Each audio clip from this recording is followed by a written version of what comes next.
tadi. Sesudah ini mengamalkan apa nama perintah guru tadi, yaitu ilmu amal atau ilmu zahir tadi, dibalik ilmu batin tadi, pengerasaan tadi. Jadi kadang-kadang gurunya nang kawa memindah ilmu batin kepada murid itu kadang-kadang. Hanya guru itu memberikan jalannya aja.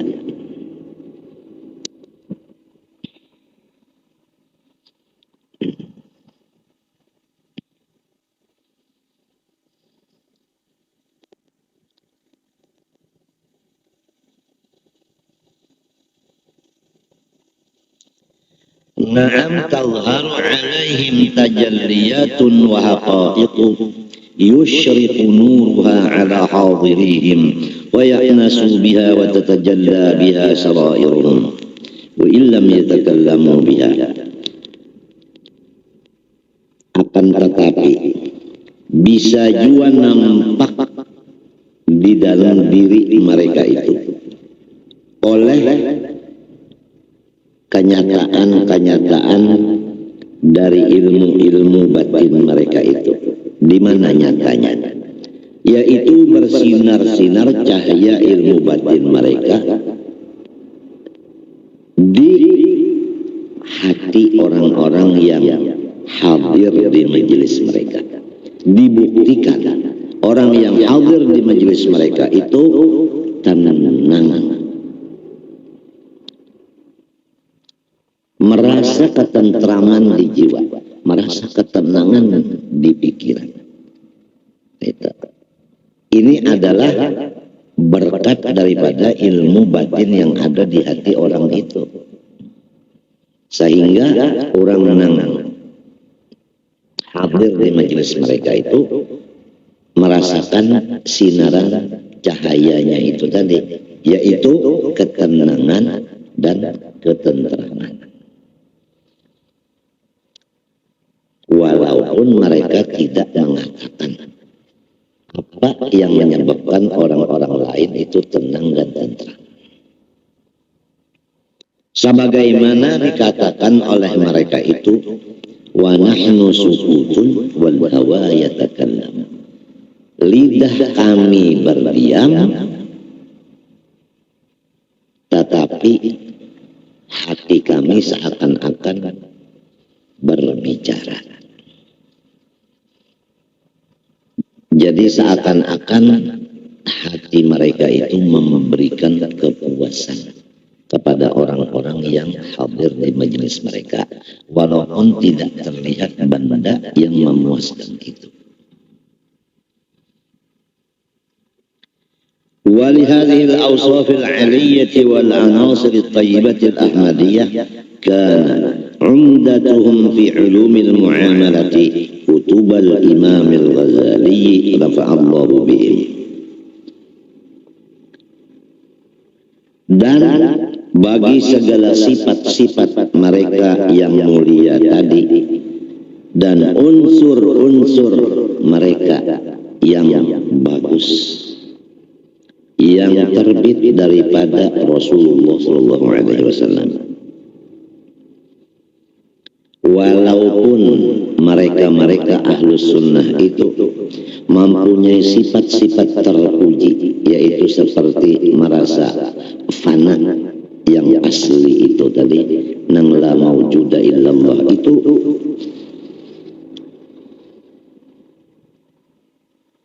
dan ditambah lagi badan mereka itu adalah tetes dari junjungan kita Nabi besar Muhammad SAW. Yata orang-orang itu berpegang teguh di dalam ilmu-ilmu untuk beramal, yaitu semua kitab yang dikarang oleh Imam Ghazali rahimahullah. Coba kita pandang, kita pikirkan. Padahal Imam Ghazali bukan Habib, tapi semua habaib turunan Rasulullah. Untuk beramal menghadap Allah, mencapai derajat ulama batin, ulama hakikat, ini adalah berpegang kepada karangan Imam Ghazali. Nah, kita sudah tahu. Jadi pentingkanlah karangan Imam Ghazali. Itu tentunya belajar dulu. Mulai Bidayatul Hidayah. Hanya terus ke atasnya.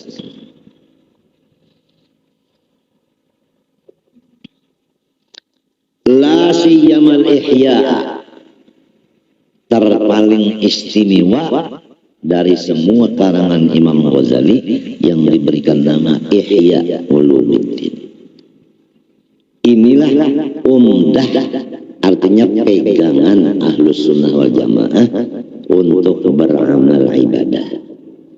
Jadi mengambil yang di dalam kitab Ihya Ulumuddin. Itu. Fakam balaghu fi tsana'i 'alaihi wa targhibi fihi likauni jami'i ma fihi la yashtamilu illa 'ala tahqiqil 'ubudiyah.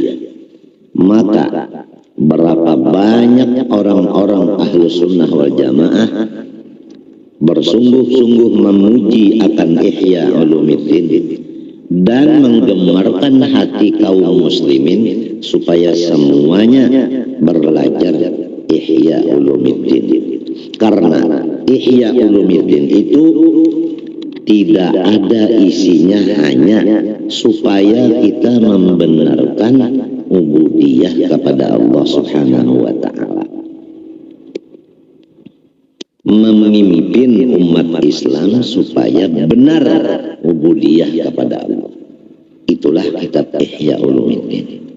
Disebutkan bahwa kitab Ihya Ulumuddin ini adalah syarah Quran dan hadis.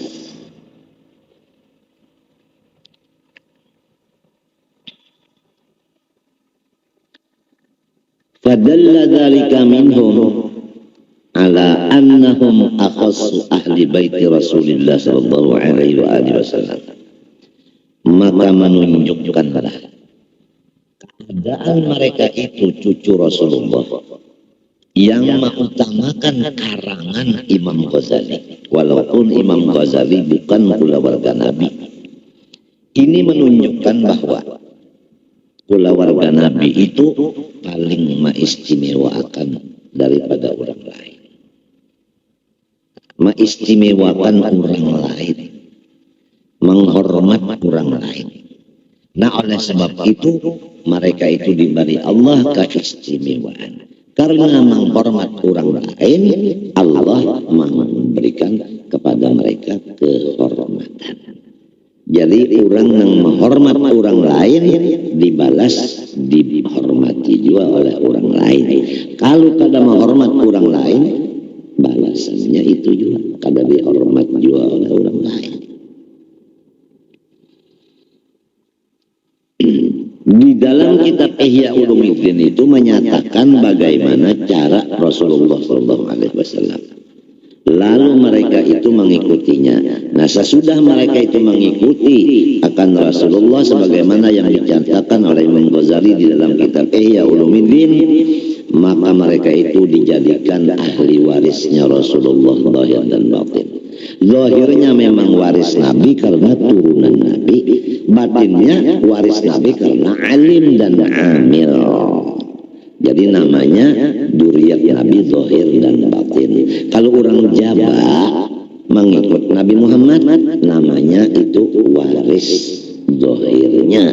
Kalau Habib menuruti Nabi, ngarannya waris zahir dan batin sama sekali. Nah, ini